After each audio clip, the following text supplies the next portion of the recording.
अक्षांश और देशांतर रेखाएं। और कल का चैप्टर था अपना पृथ्वी की गतियां, जो अपनों ने पढ़ा कि पृथ्वी की दो गतियां होती हैं, घूर्णन गति और परिक्रमण गति। और आज हम पढ़ रहे हैं ग्लोब, इसे कहते हैं अक्षांश और देशांतर रेखा क्या है।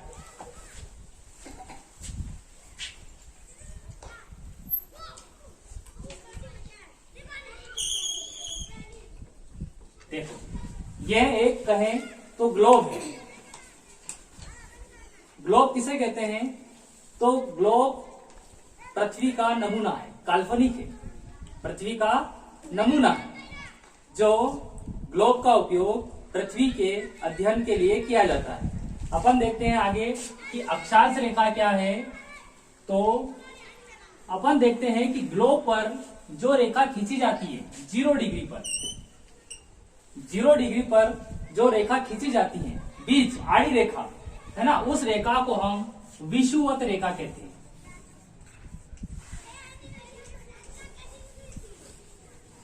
विषुवत रेखा कहते हैं क्योंकि यह विषुवत रेखा पृथ्वी को 2 भागों में विभाजित करती है। उसी प्रकार अपन देखते हैं, अगर ऊपर की ओर जाएंगे तो यहाँ उत्तरी ध्रुव है, नीचे की तरफ आएंगे तो दक्षिणी ध्रुव है। विषुवत रेखा से अगर हम इधर जाएंगे तो यहाँ पूर्वी ध्रुव है और इधर पश्चिमी ध्रुव है।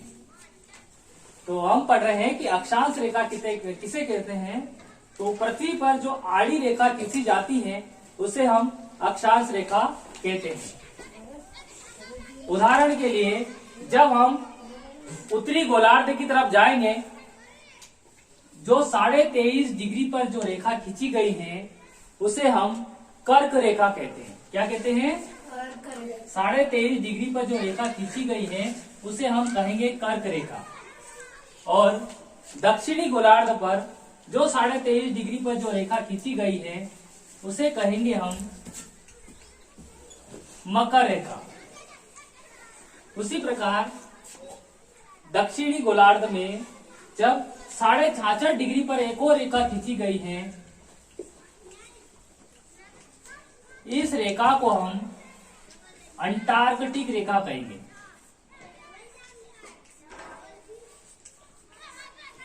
अंटार्कटिक रेखा कहेंगे। उसी प्रकार हम उत्तरी ध्रुव की जाएंगे, 66.5 डिग्री पर एक रेखा खींची गई है, इस रेखा को हम आर्कटिक रेखा कहेंगे। इस रेखा को हम आर्कटिक रेखा कहेंगे। अब यह हो गई अक्षांश रेखाओं की संख्या कितनी होती है। तो अक्षांश रेखाओं की संख्या जब हम दक्षिणी गोलार्ध की तरफ जाते हैं तो 90 है, फिर उत्तरी गोलार्ध की तरफ जाते हैं तो 90 है ना। तो अक्षांश रेखाओं की संख्या कितनी हो गई? तो 90 प्लस 90, हाँ, तो ये हो गया 180। उदाहरण के लिए कभी क्वेश्चन में अक्षांश रेखाओं की संख्या 181 आ जाता है तो अपने को विषुवत रेखा की जो संख्या है वह भी मिला लेना है, वह होती है 1। तो अक्षांश रेखाओं की संख्या हो गई है 181। कभी कभी प्रश्न ये भी होता है कि अक्षांश रेखा की बीच की दूरी कितनी होती है। तो अक्षांश रेखा के बीच की दूरी होती है 111 किलोमीटर। और अक्षांश रेखा का उपयोग पृथ्वी पर काई के लिए किया जाता है? तापमान के लिए। तो इससे अक्षांश रेखा से हम पृथ्वी का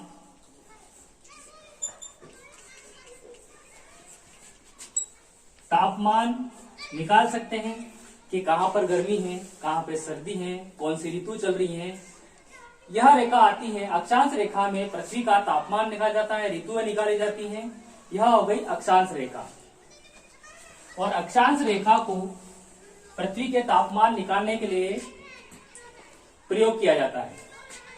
अगली रेखा पढ़ेंगे अपन देशांतर रेखा।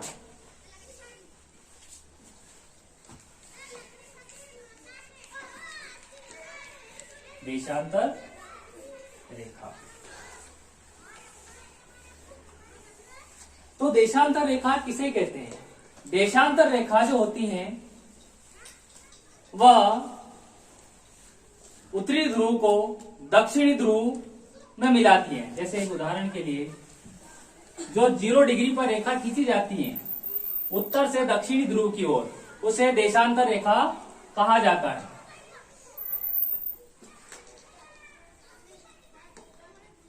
जो उत्तरी ध्रुव को दक्षिणी ध्रुव पर जो 0 डिग्री रेखा खींची गई है, इसे हम कहेंगे देशांतर रेखा। अब ये आकृति हो गई बिल्कुल ग्लोब की, बिल्कुल ग्लोब की हो गई। इसी के माध्यम से हम देशांतर रेखाओं की संख्या ज्ञात करेंगे। अपन देखते हैं कि इधर पूर्वी गोलार्ध है और इधर पश्चिमी गोलार्ध है।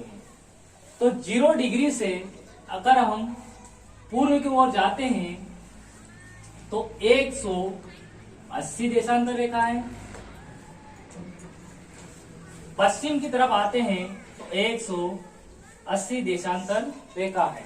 तो देशांतर रेखाओं की संख्या कितनी हो गई है कि 180 प्लस 180 बराबर 360। तो देशांतर रेखाओं की संख्या कितनी हो गई टोटल? 360। अब आता है कि देशांतर रेखाओं में सबसे ज्यादा देशांतर रेखाओं की दूरी कहाँ है?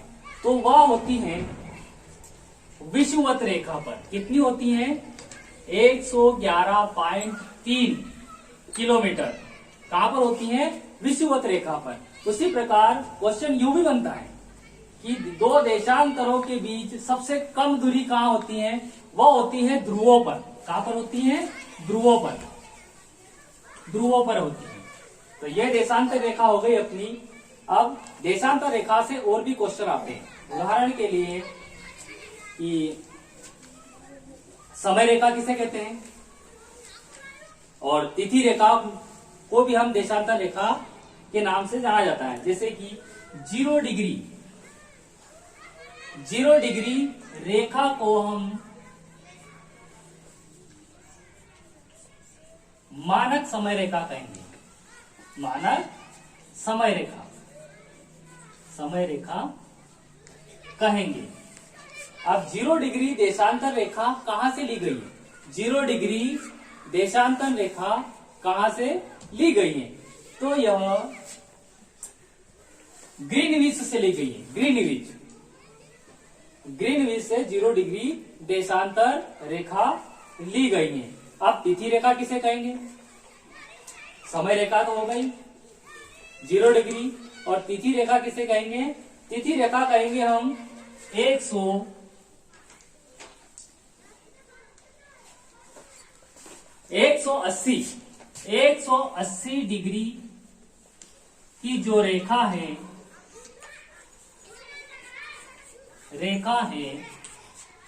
उसे हम तिथि रेखा के नाम से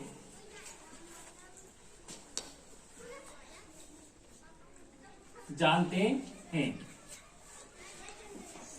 देखो, देशांतर रेखा जो पृथ्वी को उत्तर से दक्षिणी ध्रुव को मिलाती है, जो खड़ी रेखा खींची जाती है, इसको हम देशांतर रेखा कहते हैं। देशांतर रेखा में सबसे ज्यादा दूरी कहां पर होती है? तो वह होती है विषुवत रेखा पर।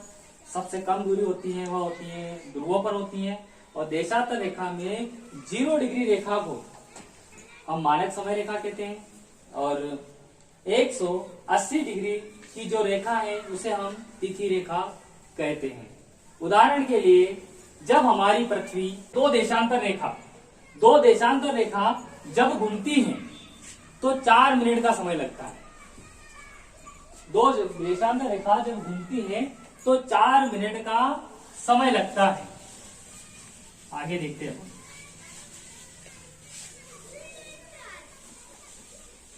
जब हम पूर्व की ओर जाएंगे तो 4 प्लस हो जाएगा, और पश्चिम की ओर आएंगे तो 4 माइनस हो जाएगा। पृथ्वी, अब अपन यूं कहते हैं कि 4 मिनट कैसे लग रहे हैं? 4 मिनट आगे कैसे हैं? 4 मिनट प्लस कैसे हैं, माइनस कैसे हैं? तो अपन देखते हैं कि जब पृथ्वी अपने ध्रुवों पर घूमती है, एक समय जो पूरा करती है घूर्णन गति, वह करती है 24 घंटों में। 24 घंटों में करती है। अब 1 घंटे में 60 मिनट होते हैं, इसका अपन गुणा कर देते हैं तो बराबर आ जाएगा 1440। अब अपने को समय निकालने के लिए, 4 मिनट निकालने के लिए अपन क्या करेंगे कि 1440 में जो अपनी देशांतर रेखा की संख्या है 360, जो अपनी देशांतर रेखाओं की संख्या है 360 का अपन क्या कर देंगे, भाग दे देंगे, तो बराबर 4 मिनट आ जाएगा, मिनट आ जाएगा। यही होता है। अब आगे देखते हैं कि भारत का मानक समय कितना है। भारत का मानक समय कितना है, तो भारत का मानक समय है 82.5 डिग्री।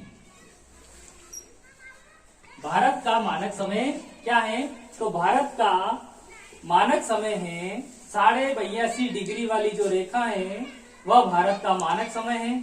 और यह कहाँ है, यह इलाहाबाद के नैनी नामक स्थान से पर है। अब ये 82.5, अब 82.5 जो रेखा है वो भारत को मतलब 2 भागों में विभाजित कर देती है। इससे भारत का नहीं पूरे विश्व का समय ज्ञात किया जा सकता है। उदाहरण के लिए जब देशांतर रेखाओं में जब अपने भारत की शुरुआत होती है वह होती है 68 डिग्री देशांतर रेखा से होती है, और भारत खत्म कहाँ होता है 97 डिग्री देशांतर रेखा पर। अब यूं भी आता है कि भारत के ऊपर देशांतर रेखा की संख्या कितनी है, तो अपन क्या करेंगे कि 97 में से 68 घटा देंगे तो 29, तो भारत के ऊपर देशांतर रेखाओं की संख्या हो गई 29।